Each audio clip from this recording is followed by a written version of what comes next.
can trust me. Loki, I've studied almost every moment of your entire life. You've literally stabbed people in the back like 50 times.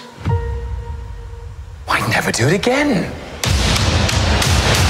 Hello, welcome back to another episode of Nerd Soup. I am Aaron, the Nerd Soup Monkey, along here with Beau, back again to discuss Marvel's Loki. Episode 5, the penultimate, a word that everyone has since learned since Game of Thrones. I like that. They kind of put that back into everyone's vocabulary. It's the only contribution they've made to pop culture. And now I use it, it makes me sound a little smarter. But now everyone knows it, so now I just sound normal. No, yeah, everyone, you're back to being stupid. I thrive in my stupidity. Yes, you do. I wouldn't want you any other way. Where do you thrive?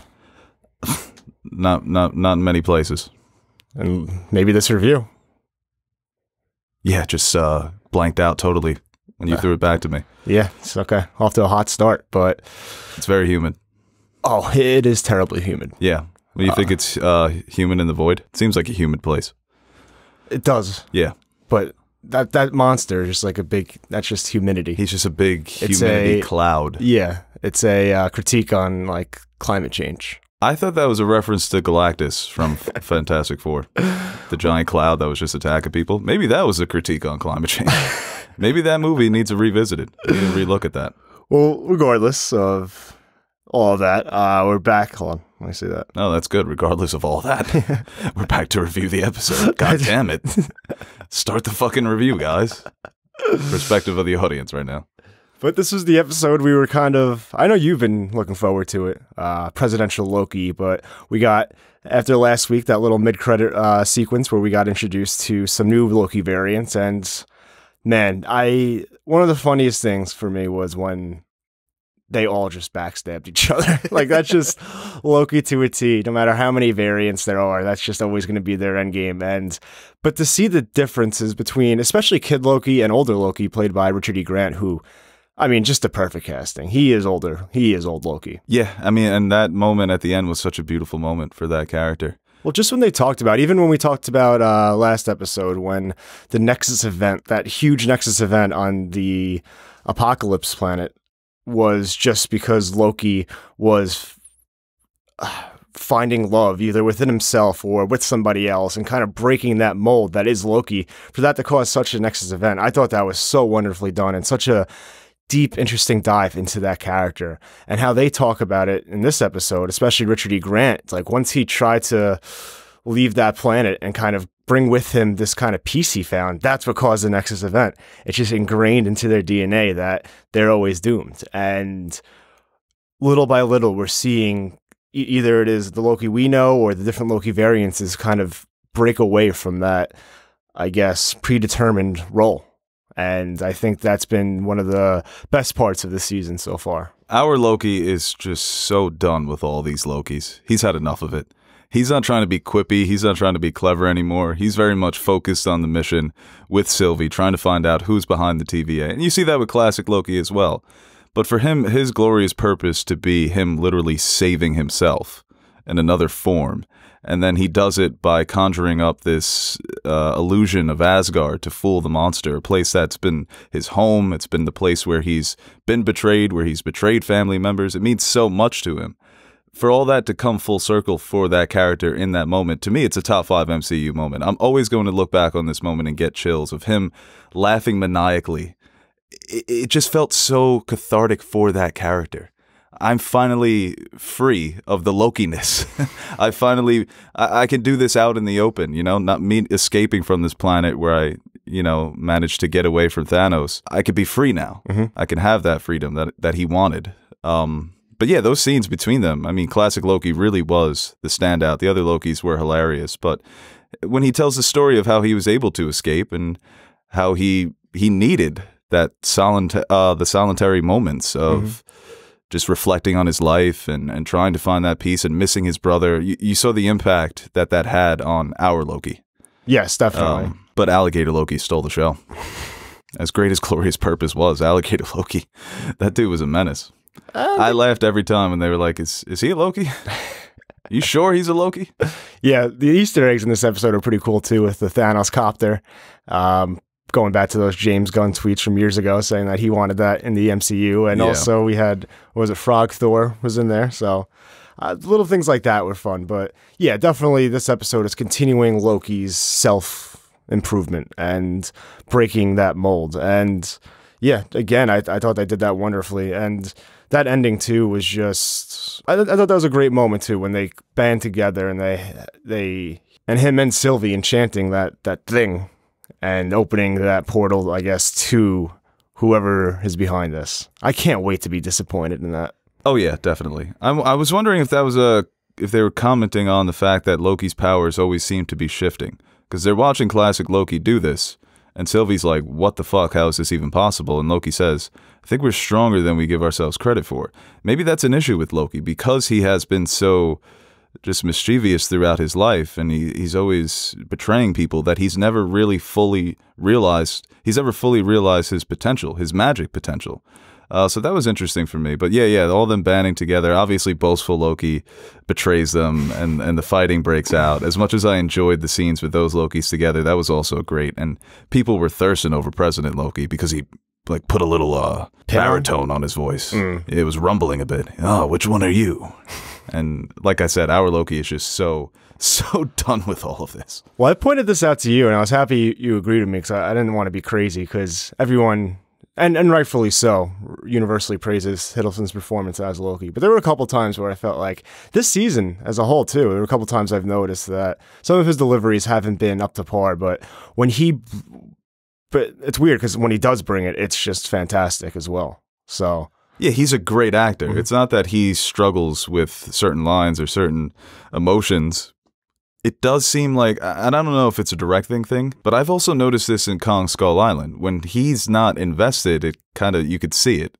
He doesn't hide it well. And I felt that some of the line deliveries in this show, for him, in this episode, some of the line deliveries in this episode were a little off. Yeah. He's a great actor, and that happens. Not everyone is going to be at 100% all the time, but yeah, that was something I noticed as well. I've noticed it a little bit throughout the season, but here for me it was pretty apparent. But I think that, you know, it could be possible, as good as he is as this character, that maybe he is getting tired of it. He's been doing it for a long time, man, and he's not that active on social media, so it's kind of hard to gauge how much the MCU actually means to him. I mean, it's not out of the realm of possibility that it is a 9 to 5. I do Loki because the money's good and I'm good at it. But also, like, my main point was, like, when he hits those emotional moments, especially at the end too, he really brings it, and you can feel that with that character as well. Yeah, you think he's a terrible actor? It's fine. Lean into it. Don't shy away now. Yeah, no, when he needs to be, he's incredible. Yeah, he mostly is incredible. But I said Alligator Loki stole the show, but Richard E. Grant really did steal the show. That was someone who, it amazes me when TV shows can do this, when they can introduce a character for one episode, and it feels like you've lived an entire life with them. You get their entire arc, and obviously you have the built-in advantage of us knowing what Loki went through. But that was my favorite iteration of all the Lokis so far, including our Loki, including Sylvie. Classic Loki, he was just such a standout. Kid Loki saying that his Nexus event was that he actually killed Thor. Yeah. That was such a badass moment, because obviously Loki has tried to kill Thor many times and he never could. Thor always got the best of him, so I don't know, maybe when he did the snake thing, he got him in the heart. You know? And then Thor yanked it out. It's like, no, you gotta keep it in. You don't yank it out. Yeah. And all of a sudden, Kid Loki gets pruned to the void. Yeah, he was a legend. He was their leader, too. They're like, hey, you fucking killed Thor. I like to think, like, this is where they send everybody, but there's just been so many damn Lokis they've had to prune that it just became a void of Lokis. Last episode, I assumed that it was a prison of your own variants. Yeah. That's where you get sent. So I figured Mobius would be sent to another void. You know, it's just one void, and like you said, so many Lokis have been pruned in the past. I can't imagine some of the bad people that are running around there. Like, there's got to be a couple Thanoses. You know, Thanoses that made a mistake here and there, and TVA showed up and just pruned his big purple ass. That's right. That's his chopper. Well, what? I don't think Thanos can have a Nexus event, because his goal is always destruction. So it's like, even if he's like, what's worse than... Yeah, good Thanos. What do you mean? Thanos who wants to be a gardener. The TVA is going to show up. All the memes of the TVA showing up to do horrible things when people ended up doing the right thing have been incredible. So yeah, no, the good Thanos. When Thanos it's the same thing that happened with Sylvie, right? Thanos playing with his little toys. Like, nah, he ain't gonna be the Thanos we know. Like, you gotta kill a lot of motherfuckers, man. That's the balance. Yeah, I guess so. But yeah, like we said, everyone's speculating on who could be doing this TVA. Is it a Loki variant? Is it Kang? It's going to be, when you hype up something like that, that's the thing. I don't think it's meant to be this big reveal. Yeah. It's the story that they're telling. So like when they reveal who the Wizard of Oz is, it's just a dude, right? It's just a dude behind a curtain. And that's kind of what this guy could be. If it is Kang, for the hardcore fans, we're going to know what that means. Well, but for the casual viewer, they're going to be like, when does Jonathan Majors announce? I wonder if that lines up. I think it does line up. Okay. Yeah, I think it does. But like I said, the casual fans, I mean, at this point, so many people are really heavily invested in the MCU, so maybe they will know who that is. But I guess at the very least, they'll Google it, say, oh, okay, that's a character that comes from the comics, and he's going to appear in Eternals, or he's going to appear in Ant-Man and the Wasp: Quantumania. I think a Loki variant is like the safest bet. That would be cool, or a Thor variant. I don't think you're bringing out Hemsworth. Right, yeah, no way. He voiced the frog. True. And they got him for the cartoons, but yeah, no, it's probably not going to be Hemsworth. Could be maybe like, I don't know. I was wondering if it could be like a throwaway character that they had in one of the old movies, because they like doing that. They obviously did it with Red Skull, but no one's really coming to mind. Because I was thinking maybe like Mordo or someone who has like those Doctor Strange-esque powers, who would be familiar with different types of timelines, and especially what we're getting with Doctor Strange, and this being teased as something that's going to be heavily influential in those movies. So I don't know. It's going to be interesting to see. But Stanley. It's his final cameo, the last one that he shot. I'm interested to see why Rainslayer wants to. Is she still hiding some information here? Because she does seem to be in the dark about who is actually running the TVA. Like I don't know if she wants revenge against them for being used, but she was ready to betray Sylvie. So if you think that it truly was her wanting revenge on whoever has been manipulating her throughout all this time, she would work with Sylvie, because that makes the most sense. Sylvie's just been ahead of the game. She's the one that cracks that whoever's running this is probably beyond the void. So Rainslayer to me is still a question mark. You got to do better than Void Spaceship or whatever they tried to call it. Miss Minutes. Yeah, she was struggling. She's like, I'm looking. Yeah, man, Miss Minutes. Looks like some of these files were ripped out. Hold on. But I also enjoyed the moments with Sylvie and Mobius, too. Yes, definitely. They kind of... Why is she his favorite? That was mean. Picking favorites at the very end. Probably just wants to bang her. They barely spent any time together. He's been chasing her around. He's barely seen her. Barely wants to bang her. Yeah, it's been stuck in the TVA for so long. That's true, yeah. Sees an attractive woman. It's like, oh, you're my new favorite now. I did love that Luca fan art of Sylvie, Mobius, and Loki on the jet ski. And everyone said that's how the series should end. Those scenes were great. The scenes with Mobius and the other Lokis. Once again, he's been such a impactful person on Loki's life. I mean, him going in for the hug at the end. When have you ever seen Loki do that? Do you think we see him at the end, or is that kind of wrapped? I wonder if that is wrapped. I don't think he's going to show up in the finale. Once again, maybe it's like they defeat the TVA and everyone gets... wrap it up and you get to see... like you get like a quick scene of him on a jet ski with his family, with his own little Mobiuses. Mobii. Right. I was wondering that. Multiple Lokis. Loki? Because then how would you spell it? No, I think they're just Lokis. Yeah. And they're all just... like when you click, they all have hyperlinks in the Wikipedia. And it just sends you to Loki. So that's who they are. They're just all Loki. When they were trying to figure out if Alligator Loki was just lying, and Mobius is like, well, that actually would make him more like a Loki. Yeah. Poor guy. Yeah. He's just trying to enjoy his life with his little helmet. Yeah, and like I said, the way that Loki is so done with dealing with himself, but really embracing the best parts of himself, has been really interesting. Like I said, he's the one that wants to kill Alioth, and they all think he's crazy, but he's determined to do it. He just got there, but he's still determined to do it. And you could see how he's kind of... the way that they've sped up his emotional growth in the matter of 5 episodes, whereas we saw it play out over 8 years in different movies, has been kind of genius. They've gotten to that point of Loki at the end of Ragnarok in a matter of 5 episodes, and it hasn't felt sped up. It hasn't felt cheap. It hasn't felt disingenuous. So I think that this could be the best version of the character. Well, yeah, that's what we've said with these Marvel series so far. When you get to spend an extended period of time with these characters and really delve into them, it's going to make for some character development that you're just not going to get, even if it's a solo movie, but especially if you're not a main character whose appearances for the most part are in mostly ensemble films. Yes, and I think coming off of Black Widow, that should have been a TV series, because the best part of Black Widow is the opening credits, when they show you all the backstory of everything that they actually went through together as sisters. That would have been a perfect 6-part Disney Plus series of them going back and forth, the current timeline and the past. And it's the best way to tell these stories. Feige keeps saying it, that the future of the MCU is on television. And I think a lot of people are actually overhyping Loki for that reason. I think it's been very good. I don't know if it's top 10 or top 5 territory, but because you spend so much time with the character, people just enjoy that more. And I think with Marvel, television is the best way to go. I mean, look, they come from comics, weekly issues. That's how these stories were originally told, and they've really benefited from that. And I think you could say arguably the best character moments and dives into characters have been with Loki and I think Scarlet Witch so far. Yes. Yeah, definitely. And that's throughout the whole MCU. Yeah, and Scarlet Witch was a character who very much was secondary or third character, you know, not really getting that focus. And one of the complaints in Infinity War was that the relationship between her and Vision wasn't really fleshed out. And they certainly make up for that in WandaVision. Definitely. And like I said, Loki didn't necessarily need to...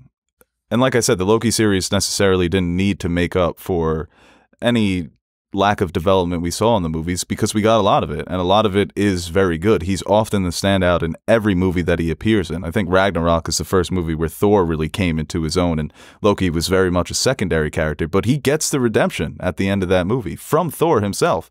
And the fact that they were able to do it again, to repeat all of those beats or have similar beats, but do it in a different way, is genius. It truly is. It's not a perfect show, but that aspect of the show, the character development of its main character, has been pretty much perfect. Right. Where I feel like more was, I feel like his development in the past was more morally in terms. He was more flexible, but in this, it's self improvement. Yeah, right. So it's very different in terms of that, and I think that was one of the things like I kind of commented on in the beginning. It's like, oh, we already got Loki redemption, but I guess taking it and doing it in a different way, and we don't know how this is going to end up, like what Loki's future in the MCU, or what type of Loki or what variant of Loki is going to be prominent going forward. But I guess we got to wait and see next week to see how that all plays out. But I think whatever version we do get will be an improved upon version.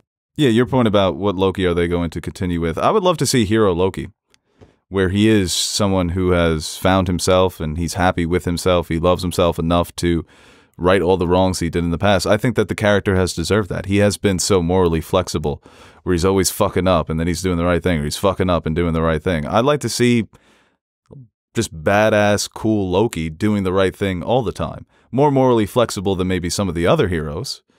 But still on the side of, like they say in Sherlock, on the side of the angels this time, where he's not working for himself, but he is trying to make the world a better place. Because, like Thor, you know, like that's what heroes do. I would like to see that with Loki, because they've announced season 2. And if they do destroy the TVA at the end of this season 2 of Loki could be anything. And, you know, they have things to pull from the comics. There are stories with Loki being heroic in the comics. So I would like to see our Loki continue. I would like to see Sylvie continue as well. Maybe they both come back and they're both heroes in season 2. Sylvie, that always seemed to be her natural inclination, whereas Loki has now grown into that. So that's something I definitely wouldn't mind.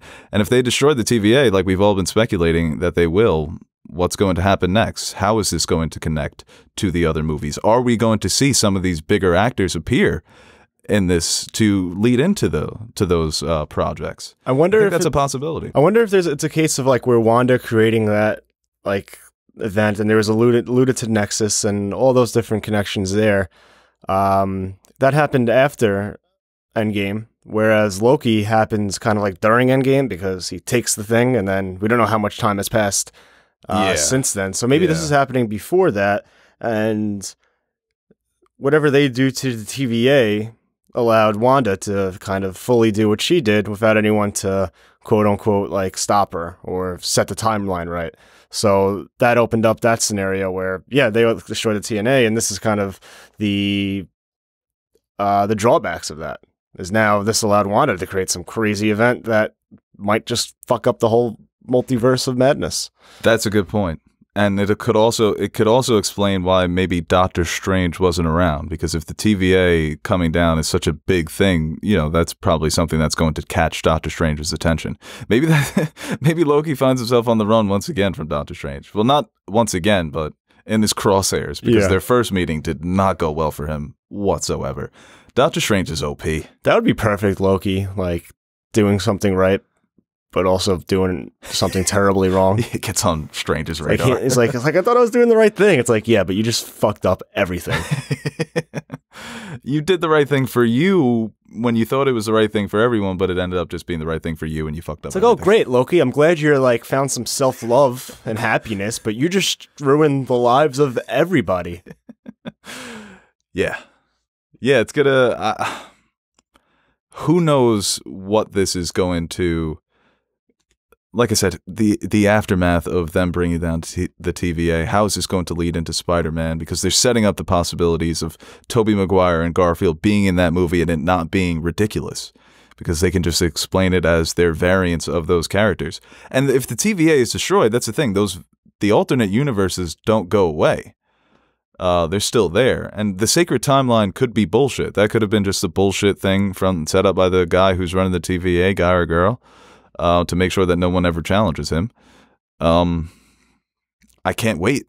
I'm so excited for this finale. Yeah. And I was pissed by this cliffhanger, but man, there have been some good cliffhangers throughout this season. Definitely. And yeah, we'll be back like we have been all week. And we'll be back next week like we have been with the recap review of the finale, and hopefully we get some answers. I'm sure we'll get some. We'll get even more questions, but that's kind of like what we expect with these things. That's how it be with Marvel, right? Just got to stick around till we're all dead. But Marvel will be here making movies. I'll be fucking speculating on the future MCU when I'm 93 years old. Damn, we were making some good points in that video. Hey guys, Aaron the Nerd Suit Monkey here. Before we end this video, I want to give a quick shout out to our Patreon supporters. What can I say about you guys that I haven't already said about myself? You are the most important part of the channel and the main reason we keep going strong. Like Beau says, you keep the lights on in the fridge so the fridge is full. Or something like that. So, from everyone here at Nerd Soup, I'd like to thank you guys for your continued support. If you're interested in joining the ranks of our patron supporters, head over to patreon.com/nerdsoup and check out the rewards we offer to our patrons. We recently dropped some new stickers for you guys to check out, or you could choose a tier that will allow you to select a movie, show, or video game for us to review. We've got a full slate of fan-suggested reviews coming your way, and we're really excited about the chance to review some of those movies and shows. We've also got t-shirts, mugs, behind-the-scenes videos showing how we bring our videos to life. And once again, thank you to all our Patreon pledgers who have been supporting us throughout the years. Without you, we wouldn't be able to convert all your pledges into cryptocurrency, so thank you from my future self for making us rich.